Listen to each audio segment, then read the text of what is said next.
Right, let's talk about some common mistakes people make when they're spraying. Even the guys who work for me, they do the same. They do this mistake. So don't feel bad if you're one of the guys doing it. I'm going to tell you real quick about what I had to do yesterday. I was painting a large, I'm going to say pharmacy, okay, right in a really busy area next to uh, the Metro Rail in Pasadena. So if you can imagine, had a really small parking lot, really busy. I could not block off very many spaces. And I could not get overspray on any cars, right? Isn't that what we're supposed to do? We're not allowed to get overspray on cars. So I literally had to paint with cars 10 feet from where I was. 10 feet.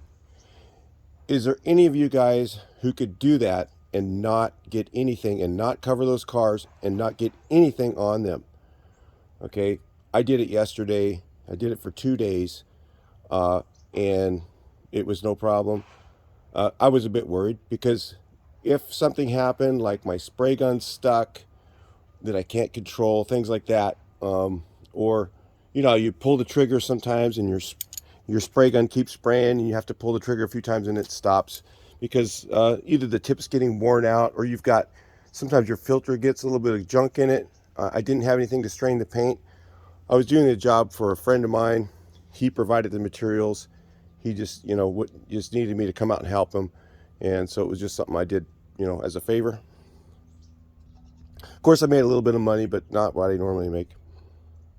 So if I was using a pole gun when I did that, or if I was breaking my spray or I was reaching, what I call reaching, and unfortunately, I couldn't film there. I can't film on these types of jobs because people go, oh, why don't you just film it? It's like, because it has branding on the building. If I have that in my video, number one, they're going to demonetize it. Number two, my customer's going to find out about it, and I'm going to lose my customer. So it's not worth it. So yeah, sometimes my videos are just going to be tutorials with no spraying. So, but if you watch, and I'm not as conscientious as I am when I'm on one of those buildings as I am on a house. But if you watch some of my spray videos, go back and watch some of those spray videos. Those will help you see what I'm talking about when I just do these talk videos. So if I'm just talking in a video, listen to what I'm saying, go back and watch the spray video, and then you'll kind of see, because I'm kind of teaching it in these videos, and I'm also doing that in the other videos, but not quite to the extent that I was on this building, because I broke my wrist. If I let my spray go anywhere, I was going to get overspray in a car. And literally they were too close. They were like the distance between my truck and that building. That's how close the cars were. And I was 20 feet up or more. So you can imagine that overspray is going to stick. It was a cold day. There was nothing going right except for there wasn't any wind, which was really helpful there. Because when it blows through your spray, that's going to take away some of that and you're going to get some overspray from that. So I'm going to go over this method first and I'm going to talk about some others. So when you spray and you go across your wall, you never let your gun go this direction. It has to spray. So when you're going this way, you see how my arm is like a machine? I'm spraying directly at the wall. I am not letting that spray go like this. What I call this, when I see you do that, that's reaching. No, you cannot reach. If you reach like this, that overspray is going to bounce off that wall and go this way, and you got overspray on something. So you spray square 90 degrees to the wall exactly the entire time you're spraying. Go like this, your overlap half all the way along. You never do this, okay? Even just a little bit. If it's just a little bit like that, you're getting bounce and it's going to go somewhere. So the other thing is, you got to have your pressure just right. If I had too much pressure when I'm spraying, it's going to hit the wall and bounce back at me, overspray. Okay, I had this tip set up. This is a flat tip housing, cone filter inside. The only filter I actually have. So because I have that filter and because I don't have another filter, I constantly have to pull this off. Like I'll go through like a gallon of paint when I'm doing a job like that, and I'll pull this off, clean it, and I'll do another maybe 1 to 2 gallons of paint, and that's it. That is on the commercial building. If you're on a house, you can go up to maybe 4 or 5 gallons and then pull that filter out and change it, clean it. And if you have your paint strained, you know, even I always recommend straining the paint. I didn't have anything to strain the paint with. Again, I was using someone else's materials. He even told me don't bring my truck. I'm like, no, I'm bringing my truck. I got to use my spray rig. I knew how tight the parking lot was. It was crazy. It was the craziest place. There's people on top of people on top of people. You have to be on your game to do what I do. Okay, so when I was spraying the wall, I was not braking. I was spraying exactly straight at the wall. I cross sprayed everything this direction. Okay, and try not to use a roller, because if I used a roller, you get a little bit of that sprinkle from the roller comes down, and if a little bit of wind goes, it's going to fall off a little bit and land on somebody's car. They literally were 10 feet from where I was spraying. That's way too close. So I know I brought this up in other videos, but man, I can't reiterate it enough. If you're a new person and you're using a spray pole, if I was using a 1-foot pole on here, okay, because I wanted to get more out of my spray. What happens when you're using a 1-foot pole? You're going to reach. You're going to see when you go out further, because let's say I'm a 1 foot away, all it takes, if my wrist breaks a little tiny bit like that, I'm bouncing and it's going over, and it's happening in more effect when you have a longer pole. Those little short 1-foot ones, okay, they don't have the problem that the long pole has, where it has that little swivel on it. When it has a swivel on it, that creates overspray. Okay, we'll go over that in a second. That's something called paint turbulence that you get in there. But with one of those even little cheater, they call it a cheater pole, 6-inch or 12-inch pole, when you're going like this, your control is off. You cannot control the end of that. It's kind of like, okay, it's kind of like leverage.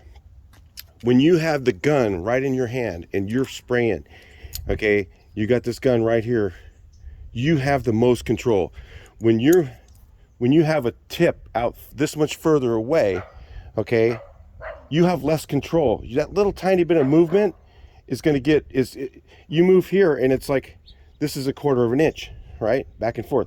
Out there, it's 1.5 inches. So your control goes down. Using a pole creates overspray because you cannot control it the same as what we did. Of course, I did the whole job. I did a drive-through. I did with cars everywhere, cars underneath the drive-through when I was spraying it. I did a wall with car this far away. My truck's right here. My truck was underneath where I was spraying. The nearest car was 10 feet, just as far it is from that to there. No paint on any cars, nothing. And on top of that, I was up to 24 feet up in the air on a lift. So if you can kind of imagine that, that is very high risk, and I had no issues. So the other thing is when you have a 3-foot pole. Everybody always tells me, oh, wow, I can do the same thing you can do with that with the pole. Now you've got all this little bit of movement with your hand becomes, instead of 1 inch movement, now you've got 3 to 4 inches on the end of a 3-foot pole. So you've got that issue of control.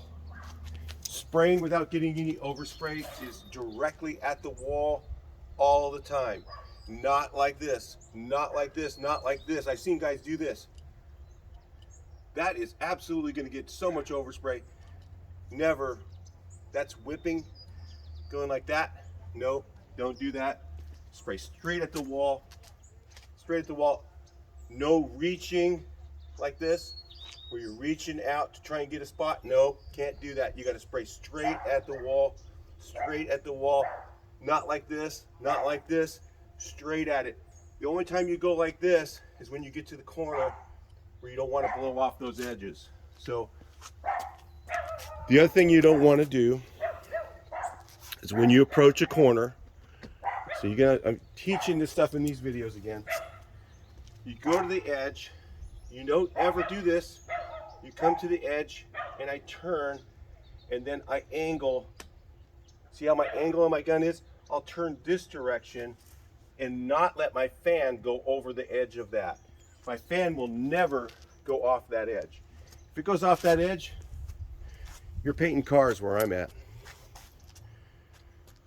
So, again, now the long pole, what happens? Why that they get more overspray is when the paint goes through here, through the line, and it goes through this little area here, you pull the trigger and there's just one place where the paint goes through. You get a little bit of turbulence, but there's only this much distance between here and your tip, so that paint doesn't really get much of a chance to get turbulent in there.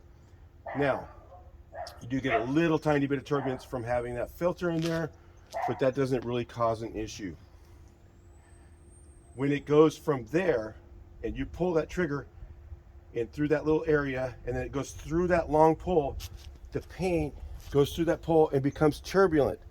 So now when it comes out of that tip, your fan is not as nice as it is when you spray it just out of your gun like this.